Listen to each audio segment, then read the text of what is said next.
Hi, I'm Susie Fabrocini, and I want to welcome you to the first meeting of my 6-week course on winning the wealth game. What you're viewing right now is a beta test of the course. I am testing out the technology, the format, the value, and the interest, and I'm hoping to get a lot of feedback from you. So, there will be some glitches. Please bear with me on that while I get used to how this stuff all works. So here we go. I'm going to share my screen here with you and close out the video of me and go to this. Okay. So what I'll be sharing with you is a simple approach to financial planning and cash flow management using the game metaphor. A lot of people find the subject of finance to be intimidating. They picture men in dark suits carrying suitcases or briefcases. This is not that. The reason I'm using the game metaphor is to make it more fun and approachable, easier to understand. It's my hope that you will finish up the 6 weeks feeling excited about playing the wealth game and watching your fiscal score go up as you develop your game plan, choose your favorite strategies, and put them into play. So, what does it mean to win the wealth game? What is it? How do you know that you've won? Well, when you have achieved financial independence, you have won the game. That's going to be the target. That's our goal. What does financial independence really mean? It means that your daily expenses are paid for with passive income. It means that you get to do what you want when you want to. It means that you are in charge of your time. It means freedom. So, how do you win this game? Well, first of all, you need to understand the rules of the game. You're never going to win at chess if you don't know the rules, right? And at first it looks kind of hard and complicated because all those pieces move in different ways. But once you understand all the moves, it becomes easier, and then you start to learn the different plays and the different strategies. Same thing here, same thing with this game. And you're going to develop a game plan. Just like before the football teams go in to play their game, they have a plan in mind, or at least the coach does. You need to keep score so that you know how close you're getting to your goal, how close are you getting to winning the game. And you can sharpen your game with the help from a coach. So how do we keep score? Well, there's 2 sets of numbers that we look at. One number is your net worth, and the other number is your passive income. So your net worth is the total resale value of everything that you own minus what you owe. Your passive income, that's the income that you're making that's not coming from a job. It's just income that's coming in whether you stay in bed all day or not. So, how do you know what the score is that you're targeting? What's the number that you want to hit in order to have financial independence? That's going to depend on you. It's different for everybody. Your fiscal score, your winning fiscal score is very personal. It depends on the lifestyle that you're aiming for. So you have to figure out how much money is it going to take for you to set up the life situation that you want. When you figure that out, that is your target net worth score.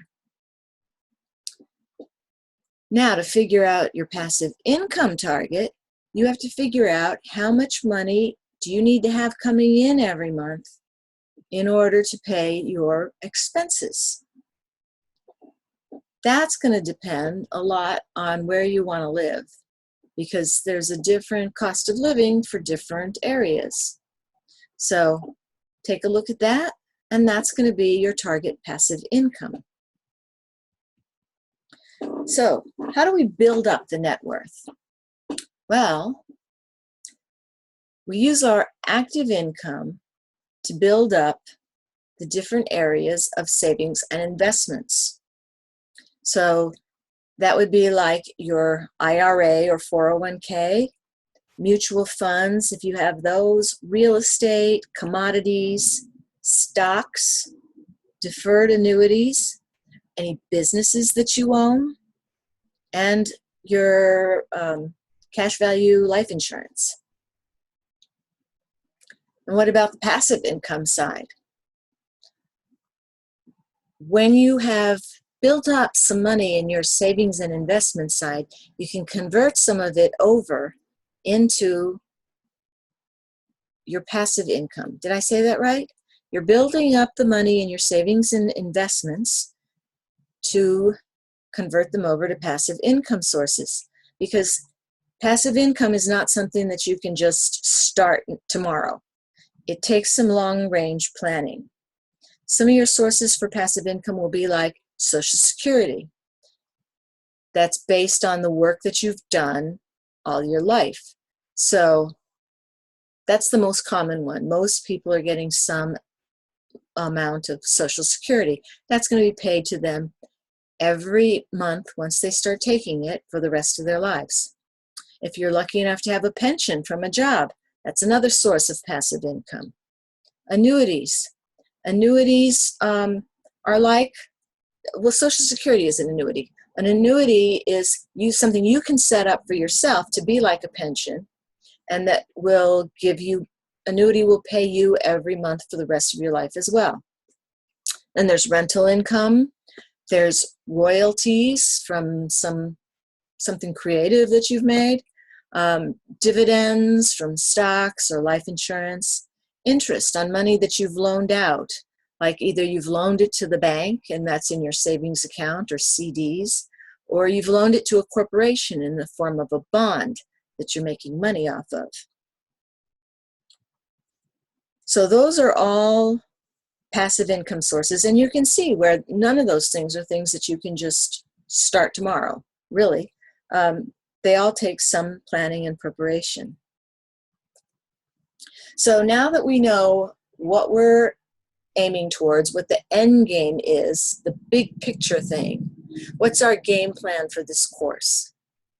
Where are we starting?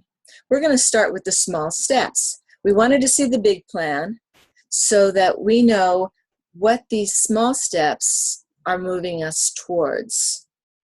So the first thing that we're going to look at, and this is going to be in this lesson today, is understanding the 10 financial principles that can help you to build wealth on any income. Then next week, we're going to set up an expense and income tracking chart. And so for that one, that's when we're going to start to use our spreadsheets. Then the following week, we're going to look at how to set up accounts for your business and for personal, and how to set them up in a way that works for your personality, makes it easy for you. Then we're going to look at the myth of the starving artist.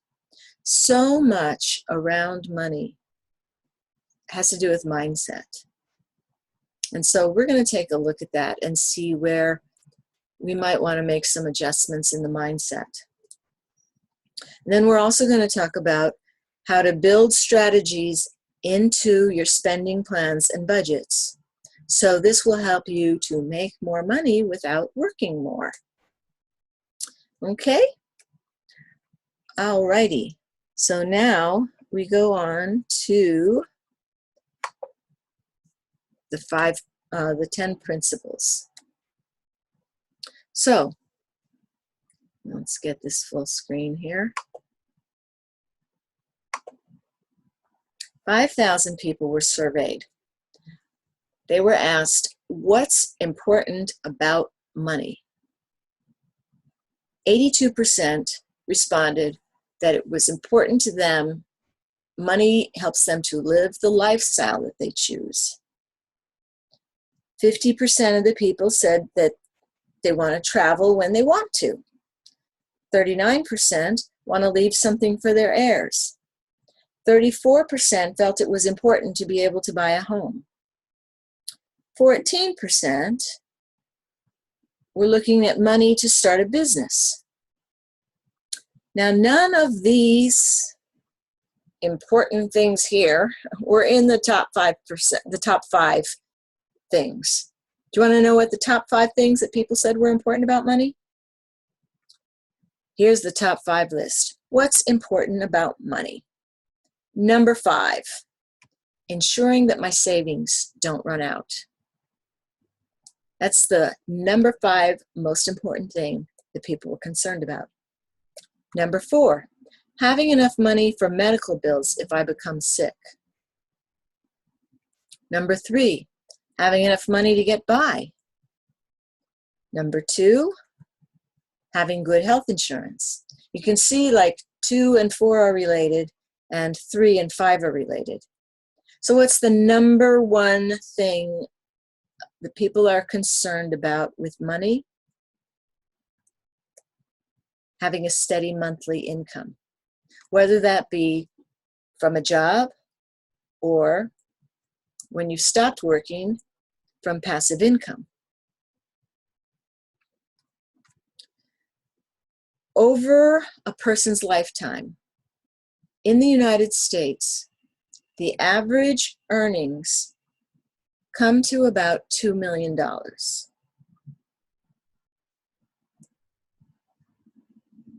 By the time they turn 65, their net worth comes to about $60,000, including the equity in their home. So over their lifetime, they've made $2 million, and they end up saving just 3% of that. Why is that? Do you think it's because they're just being careless with their money? Not really. 40% of it has gone to taxes. I'm not just talking about income tax. I'm also talking about capital gains tax, property tax, sales tax, gasoline tax, hotel room tax. There's taxes on everything. Your phone, you get taxed for using your phone. There's so many different kinds of taxes. And then beyond taxes, there's interest. 34% on average going to paying interest. So that would be like interest on your car payment, interest on your mortgage, interest on your student loans, interest on your credit cards. Lots of money going towards interest. That leaves a mere 23% for your lifestyle, for the things that are really important to you in your life, for your food, for your clothing, your shelter, your entertainment, everything that your life that you think of as your life is just 23%. So it's not really surprising that people end up with only 3%. And if a financial advisor sits down with you, they're going to look at that 3% and they're going to say, you need to save more. I need more money to work with here. But it's not that easy. Where are you going to get that from? So what I propose is that we find ways to cut back on your taxes and move some of that money into your retirement money. And then we look at cutting back on the interest that you're paying and move that money into your lifestyle so that you end up having a better quality of retirement and a better quality of lifestyle today. So that brings us to understanding the 10 financial principles that are guaranteed to increase your wealth on any income. Principle number 1, spending is emotional. Think about it. This is a really important concept to get because a lot of the things that we feel like we need are based on emotion. A lot of the choices we make when we spend money are based on emotion. Yes, we need a car. Do we go out and buy the cheapest car that we can find? No. We buy cars based on what fits our personality, what fits our lifestyle needs. We pick the colors based on what looks good for us. There's a lot of emotion that goes into that. We spend money to celebrate things. We go out to dinner. We spend money to make ourselves feel better, or to reward ourselves, or just because we deserve it.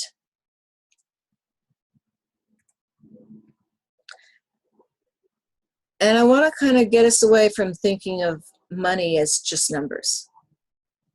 So, for example, if I were going to give you a number 1, and another number 1, and another number 1, how many numbers do you have? Not a trick question. You would have 3. So if I went away for a year and I came back and I gave you another 1, now how many numbers do you have? Well, now you got 4, right? But if I gave you an orange and an orange and an orange, how many oranges would you have then? 3, right? Now, if you put those oranges on a shelf while I go off for a year and I come back and bring you, hey, here's another orange. How many oranges do you have now? You're not going to have 4 oranges, because you put 3 oranges on a shelf for a year, they're not likely to be there when I come back. They're going to be rotten, or somebody's going to have eaten one, or somebody might have planted one and now you have more oranges. Well, that's how money works too. You can't just put money on a shelf and expect it to stay the same. It's either going to increase or it's going to decrease. So principle number 2, this one's really important. When you track your money, you control it. When you're not tracking your money, it tends to just disappear into the atmosphere. I've seen this time and time again when I've sat with a client and we go over their spending and we look at their income, and then there'll be this gap, and it's like, okay, so you brought in this much money and this is what you've spent, but so where'd the rest go? It just evaporates. So that's when I have them start tracking it so we can see what the real numbers are and we can plan to be more strategic with the money. A lot of times we have in the past told people, you can use your check registers to keep track of everything, not just the checks that you write, but also the cash that you spend, when you use a debit card, when you use a credit card. All of that needs to be tracked. And what we're going to do next week, we're going to create a chart, and I'm going to show you a really good way to track it that's going to end up saving you time and money in the long run. Principle number 3, saving is actually delayed spending. This is important for your stress, because a lot of people, they have a savings account, something comes up, car breaks down, they need to spend a bunch of money, they take it out of their savings, and they're all stressed out because, oh, I've got to take this money out of my savings. Well, that's part of what the money is there for. So if we break it down, break the savings account down into sections so that it'll relieve some of the stress, because here in this chart, they're showing part of it going off into emergency savings and part of it for emotional savings, so that when you have an emergency, you take it out of the emergency fund. And that way you don't stress, because that's not part of your retirement or your long term. So you're not taking it away from that.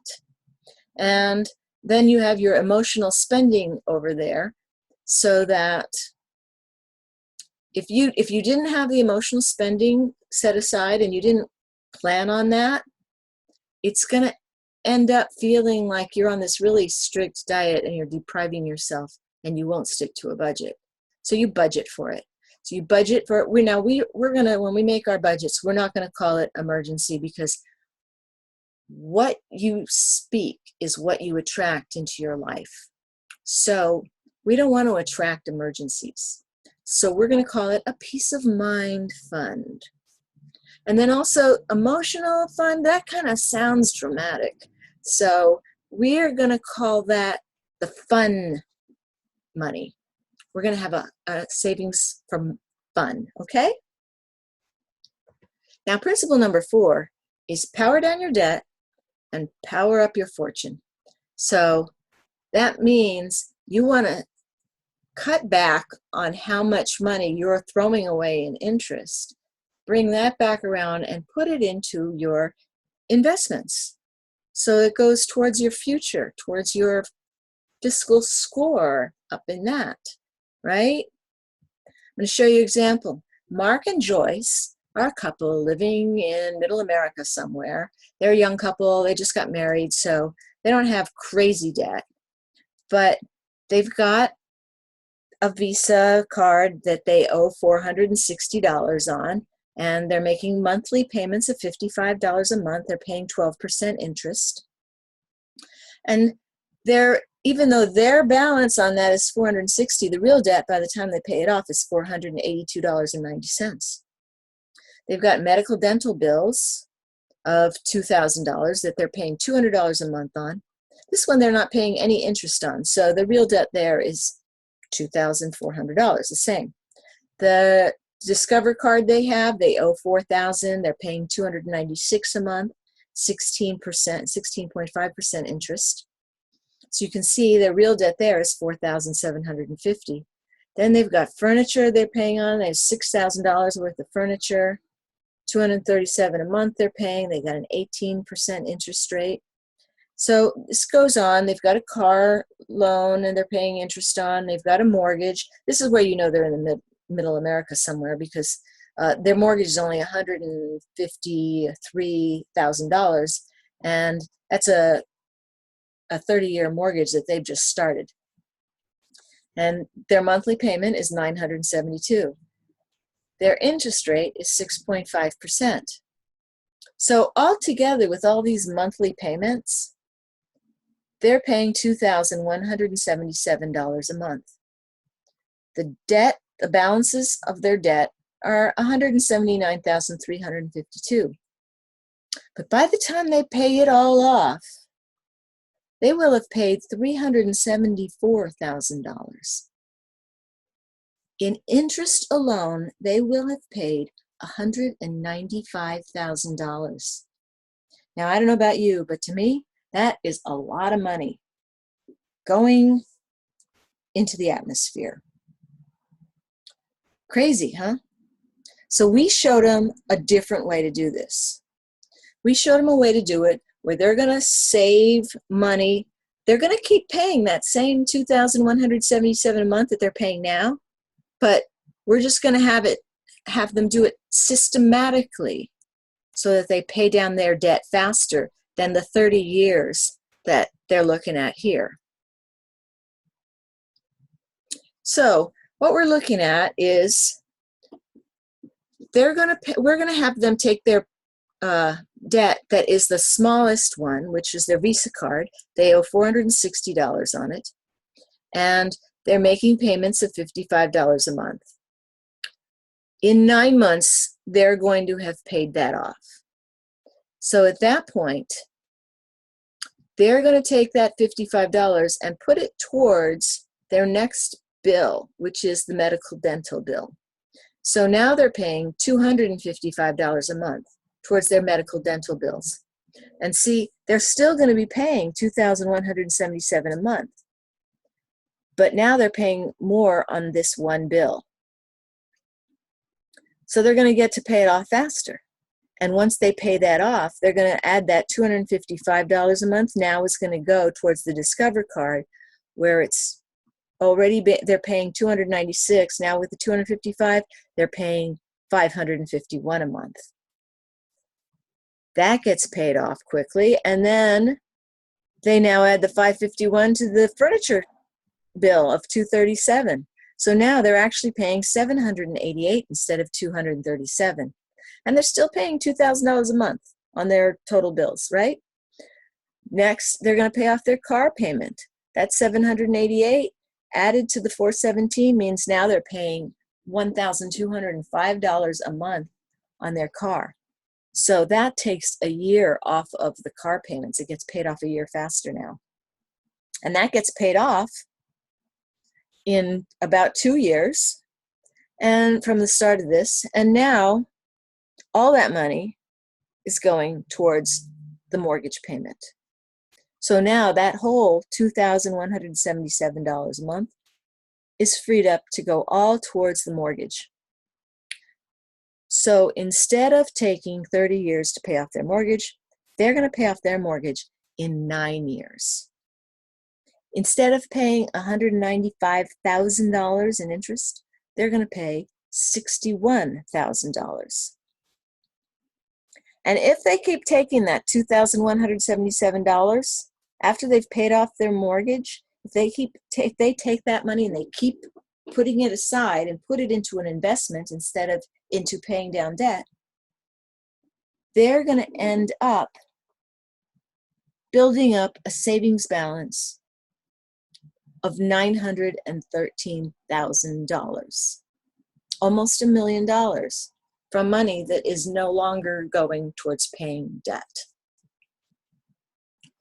So this is the same thing, just to show you in bigger numbers the payments that they're making. But look down in the lower left corner, the amount of interest that they saved. $133,955 of interest saved by paying it down systematically. Resisting that temptation to just, every time you have a little bit of extra money, spreading it across all of your different debts. That doesn't do anything for you. It doesn't make a difference. This way, when you do it more systematically, it's going to make a difference. Principle number 5, know the rules. So we talked about this earlier, right? You've got to know the rules. Now, Einstein said you have to know the rules of the game, and then you have to play better than anyone else, right? So that's important. Know the rules. And then principle number 6, the rules are always changing. So you need to be aware of that. The rules are always changing. So I'm going to show you a chart here that exemplifies that. This is all legislation going from the year 2000 to 2013, and how the legislation is constantly changing. That affects how your taxes work and several other things, how your investments work. And you can see they're always changing. In 2010, the Dodd-Frank Wall Street reform was put into play, and they're working on knocking that down. The Affordable Care Act was put into play. We know that they're working on knocking that down right now as well, so everything will be different. I published a book at the beginning of this year on do-it-yourself financial planning. In a couple of years, I will need to totally revise that book because everything will be different. Principle number 7, always look at the big picture. That's what we were talking about when we were talking about winning the game. We want to look at that big picture of what it is we're aiming for. Because if you start walking and you don't really know where it is you're going, you're not going to get there because you don't know where you're going. You won't know when you're there. So look at the big picture. Know what you're aiming for. Principle number 8, organizing your finances enables the creation of additional wealth. And we're going to be doing that on a small scale during this course. And I'll show you some ways that more advanced planning organizes according to how the assets are taxed. So if you're looking at how things are taxed, that kind of helps you in your planning, and it does make a big difference. So for example, all these real estate, mutual funds, limited partnerships, this is all taxed as capital gains. That's money not that you've earned by working a job, but money that you've earned from your investments. So capital gains taxes tends to be lower than income tax. Insurance. Insurance is counted as assets. Term insurance, I don't really think of that as being an asset except for your estate when you die. But permanent life insurance is an asset. It builds up a cash value within it. Annuities go into the insurance folder mainly because they come from insurance companies. Tax deferred. Tax deferred plans that's money that you did not pay your taxes on when you put it in. You're not paying taxes on the growth as it grows. You pay the taxes when you take the money out to go use it. So that's mostly different kinds of retirement plans. Defined benefit plans, those are pensions. 401k plan, you got your IRA, your mutual funds, different kinds of retirement plans. Tax-free, this would be municipal bonds, which is money you've loaned to a city, or Roth IRA. When you take the money out that you've made in those, because you used money that you already paid your income tax on to put into those, they're growing tax-free and you take them out to use it tax-free. Then there's money that's taxed every year. So that would be like the money in your savings accounts. The interest, when you get your interest statement from your bank, every year you have to declare that on your tax forms and you pay taxes on that interest. It's not much usually, but you do pay taxes on it every year. Principle number 9, understanding taxation enables you to retain more of your money. You would be surprised what a difference this can make, understanding how your taxes work. So, for example, if you had a $10,000 investment and you put it into investments that were going to be taxed every year, and you had it there for 28 years, earning 7% interest, and you get taxed at a 25% tax rate, we'll say, then you would end up with $41,900 in 28 years. Sounds not too bad, from $10,000 to $41,000. However, if you put it into tax-deferred investments, like IRA and 401k, that grow tax-deferred, and you just take you pay the taxes after you take the money out, you're going to end up then with $49,866, which is better than $41,900, right? Well, if you put them in that $10,000 instead into tax-free investments, and we're making 7% interest on that, in 28 years, you would have $66,488 there. That's quite a bit better than the taxed or the tax-deferred investment category. So looking at that, where do you think you want to put most of your money? In the tax-free, right? Duh. But that's not where most people put it. Most people put it in that middle column, the tax-deferred, into their 401ks and their IRAs. Why is that? Because that's what they know about. And that's what's easy, because it's usually set up for them by their employer or their bank, and it's really easy. Then they know about it. I mean, setting up a Roth IRA is not that difficult. It's just people don't think about it, or people don't know about it. And so that's part of what we're changing for you, okay? So,